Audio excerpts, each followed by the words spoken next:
Il existe des voyages dont on ne revient pas. Il existe des lieux qui vous attachent et qui finissent par vous absorber. Bélarus, tendre, nostalgique et violente. Bélarus, ce nom sonne comme un écho suranné, comme la résurgence d'un monde oublié.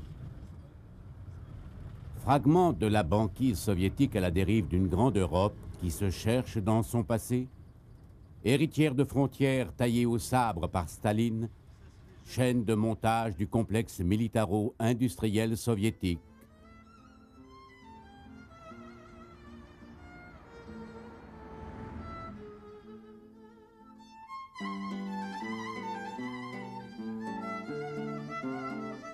Terre oubliée des tsars autrefois, et qui dut sa puissance et sa gloire au grand prince de Minsk, dont l'immense manteau couvrait déjà de sa pourpre la Pologne, la Lituanie et la Biélorussie.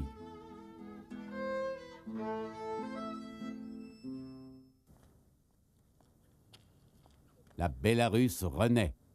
La Biélorussie d'aujourd'hui, c'est un pays indépendant donc depuis l'éclatement de l'Union soviétique, c'est-à-dire depuis la fin de 1991.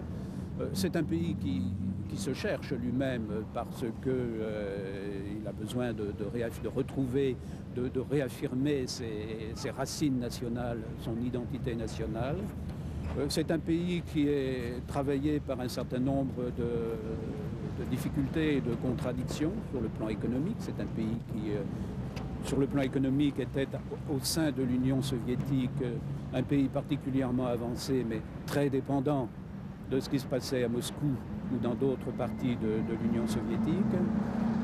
C'est un pays qui avait gardé sa culture, mais avec une tendance de plus en plus marquée à une espèce de russisation. Donc là aussi, il y a un effort pour retrouver son identité nationale. C'est un pays qui vient d'adopter une nouvelle constitution, donc on est dans une période particulièrement riche, particulièrement mouvementée, et il faut bien dire aussi une période assez difficile.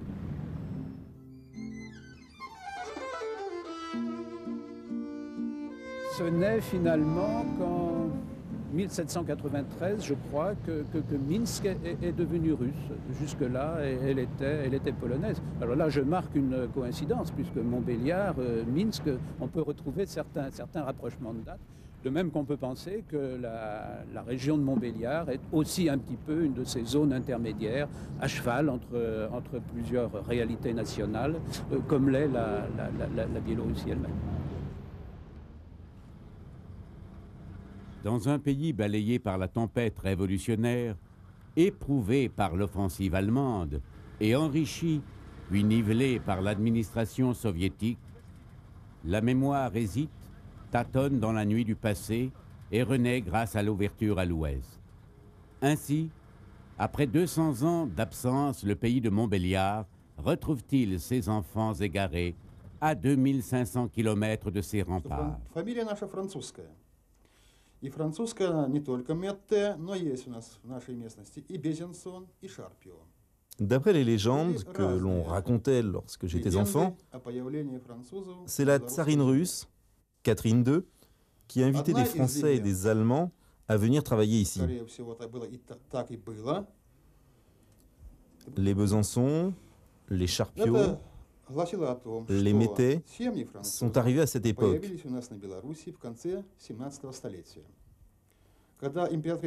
Ils sont venus avec leurs traditions, leurs danses, leurs vêtements. Il paraît qu'ils aimaient danser, être gays, mais qu'ils ne buvaient pas beaucoup.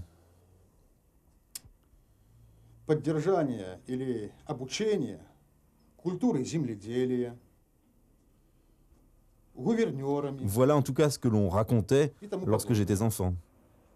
Она мне рассказывала, что они не желали жениться на этих. Они Ma между grand-mère собой. disait que tous les gens portant les noms français ne voulaient pas se marier avec d'autres familles. Ils se mariaient entre eux-mêmes. И вот мой дедушка Безенсон, Et а mon бабушка grand-père Мэтта. était Besançon et ma grand-mère était Mété. Нет, Mété. Давыдовны. И он, и она. Просто так. А уже мама Шарпио, а папа Безенцов. Et ma mère était Charpiot et mon père était Besançon. Вот они вот. Alors, А мы уже, конечно, c'est l'exemple de ces они mariages. еще более держали такое вот. А уже мы, когда уже стала советская власть, Et nous, on fait déjà des mariages mixtes. тогда уже у нас все это пошло Oui. так. C'est déjà sous le régime du Soviet suprême. Aujourd'hui est un grand jour. Les 90 membres de la communauté montbéliardaise de Leskovska sont réunis au Sovkhoz pour parler du pays. On cherche, on se souvient, on chante, mais que la mémoire est difficile à retrouver.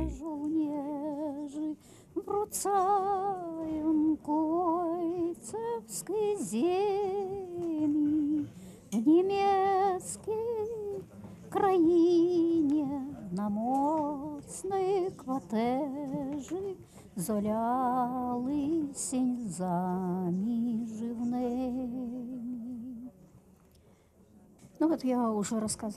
Ma mère disait qu'à l'origine, 60 familles montbéliardaises sont venues s'installer ici. Les plus riches sont rentrés en France, les plus pauvres sont restés. Lors du recensement de 1933, mon père a été enregistré comme luthérien. Je me souviens de légendes, mais pas de celle de la tanterie. Juste avant Noël, le pasteur passait donner des cadeaux aux enfants. Ma mère nous parlait parfois d'une soupe française avec des morceaux de pain dont la famille faisait ses délices.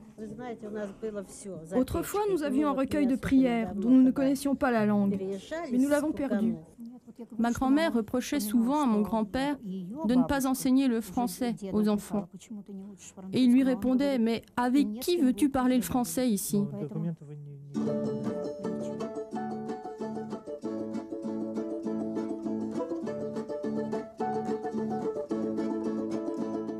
C'est à Leskovska, à quelques kilomètres de Minsk, que sont arrivés une soixantaine de Montbéliardais à la fin du XVIIIe siècle.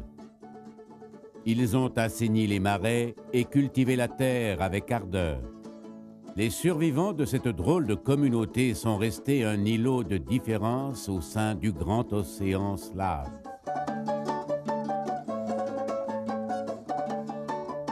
Мне кажется, что что-то общее есть. Хотя прошло уже лет 300, как приехали. Je crois que les maisons en bois des Montbéliardais qui sont venues ici au XVIIIe siècle sont un peu les mêmes que celles que nous habitons. C'est un peu normal, puisqu'ils étaient paysans, et comme nous, ils ne connaissaient pas le luxe. Ici, être d'origine française est un motif de fierté, et certains ont dû payer le prix fort pour le mériter. Par le passé, on pouvait accuser un Biélorusse d'espionnage au bénéfice d'un autre État. Par exemple, pour la Pologne, s'il était catholique et d'origine polonaise, imprégné de culture polonaise.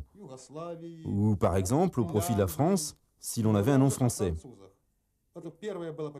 Et si on faisait des recherches généalogiques, c'était encore plus grave et la punition beaucoup plus lourde. Mon grand-père, Ludwig Mété, a fait du goulag en 1933. Il est mort là-bas, en Sibérie, uniquement parce qu'il portait un nom français et qu'il était accusé d'espionnage. Avant la Deuxième Guerre mondiale, j'ai été victime de la répression stalinienne. J'étudiais en deuxième année à l'Académie des sciences de Biélorussie. J'ai été arrêté. On m'a accusé d'exercer des activités anti-soviétiques alors que je n'en avais aucune. J'ai fait 3 ans de camp de 1934 à 1936. C'était en Sibérie orientale.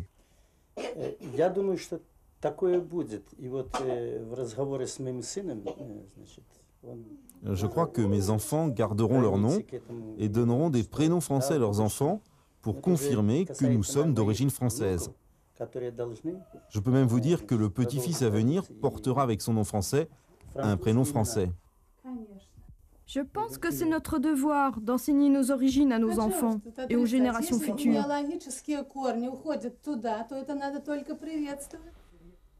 Qui a eu cette idée folle un jour d'inventer l'école? Qui a eu cette idée folle un jour d'inventer l'école? C'est ce sacré Charlemagne, sacré Charlemagne. De nous laisser dans la vie que les dimanches, les jeudis. De nous laisser dans la vie que les dimanches, les jeudis. Participe passé. 4 et 4. 8. Leçon des Français. Leçon des Français. De mathématiques. De mathématiques. Irena est journaliste. La nécessité de renouer avec ses origines lui est apparue très tôt.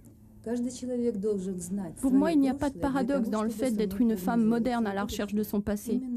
On a tous besoin de connaître son passé pour vivre au mieux son avenir. Je veux dire que c'est justement la connaissance de nos origines, de nos ancêtres, qui nous donne un sentiment de force intérieure, qui renforce nos croyances. C'est grâce à cette quête que nous pouvons faire face au présent et affronter le futur sans arrière-pensée. Je suis fière de mes ancêtres montbéliardais parce qu'ils ont su surmonter toutes les difficultés et les conditions difficiles de leur implantation, s'adapter en restant ici et demeurer des gens cultivés ou intellectuels. Je suis fière de continuer leur lignée.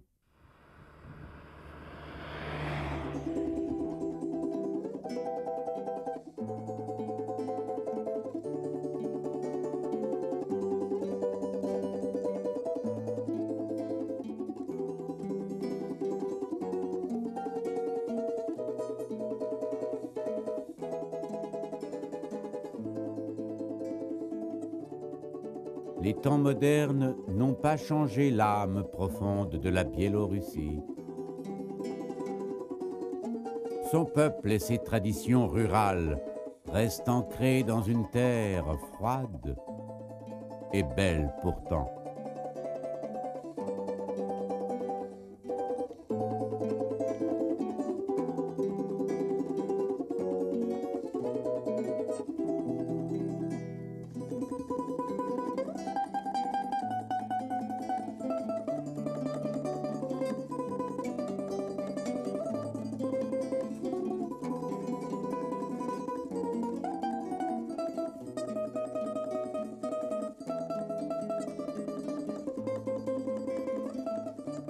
La Russie blanche, enjeu de bien des querelles, a vu des actes de bravoure, mais aussi l'anéantissement des gloires les plus démesurées.